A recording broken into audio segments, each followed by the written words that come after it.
అందరికీ మీ కోనవరం కుర్రోడిని. జిల్లా పశ్చిమ గోదావరి కనకాలం గ్రామంలో ఉన్నాం. ఇక్కడైతే వరద నిన్న నుంచి స్టార్ట్ అయిందంట.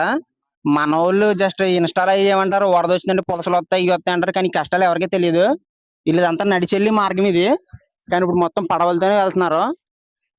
ఇదంతా కూడా నడిచెళ్తారు మామూలుగా అయితేని. ప్రస్తుతానికి కనకాలంక అనే గ్రామం మన నిమ్మల రామానాయుడు ఆధ్వర్యంలో ఉన్నందున ఇక్కడ గ్రామ ప్రజలైతే ఎటువంటి ఇబ్బందులు పడట్లేదని వాళ్ళే చెప్తున్నారు. వాళ్ళకి అన్ని సదుపాయాలు, సౌకర్యాలు కూడా సమకూరుస్తున్నారంట. సహాయక సిబ్బందిని కూడా మనకి అక్కడే ఏర్పాటు చేశారు.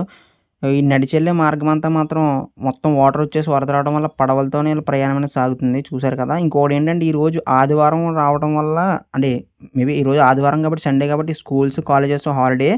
లేదంటే మొత్తం స్కూల్‌కి గానీ, కాలేజెస్ గానీ చదువుకునే పిల్లలందరూ కూడా స్టూడెంట్స్ అంతా కూడా ఈ పడవలతోనే ప్రయాణం అనేది సాగించాలి. కరెంట్ స్తంభం చూసారా ఆల్మోస్ట్ సగం వరకు వాటర్ వచ్చేసింది.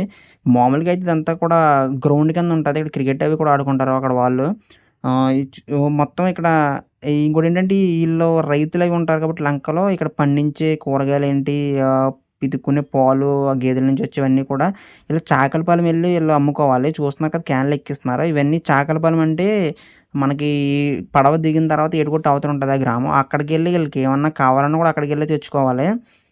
కానీ ఈళ్ళని ఏమన్నా ఇబ్బందిగా ఉంటదంటే మాకు వరద రావడం అనేది ఎప్పుడూ మామూలే గానీ, నిన్న మధ్యాహ్నం నుంచి అయితే ఈళ్ళకి వరద అనేది స్టార్ట్ అయిందంట.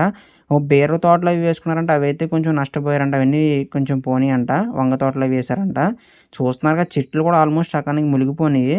మొత్తం పడవల మీదే వెళ్తున్నారు ఈళ్ళ జీవనం అంతా కూడా. ఈ ఫ్లోటింగ్ తగ్గే వరకు పడవల మీదే ఈళ్ళు జీవనం సాగిస్తారు.